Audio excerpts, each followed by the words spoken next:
Hello বন্ধুরা, কেমন আছো? আশা করি সবাই ভালো আছো। আজকে আমাদের রেসিপি পটল দিয়ে মাছ দিয়ে ঝোল। প্রথমে কড়াটা দিয়ে তেল দিয়ে পটলগুলোকে ভেজে নিলাম, তারপরে হলুদ নুন দিয়ে পটলগুলোকে ভালো করে ভেজে নিলাম।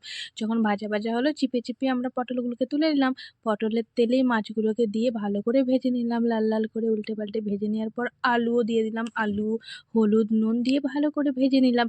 যখন আলুগুলো ভাজা ভাজা হয়ে গেল তখন তার উপর থেকে পেঁয়াজ আদা রসুনের পেস্ট দিয়ে ভালো করে সেগুলোকে নাড়াচাড়া করে যখন একটু ভাজা ভাজা হলো তার উপর থেকে টমেটো দিয়ে দিলাম। টমেটোগুলোকেও ভালো করে নাড়াচাড়া করে সব মশলাগুলোকে একসাথে মিক্স করে উপর থেকে একটু হলুদের গুঁড়ো লঙ্কার গুঁড়ো নুন দিয়ে ভালো করে নাড়াচাড়া করে কষিয়ে নিলাম।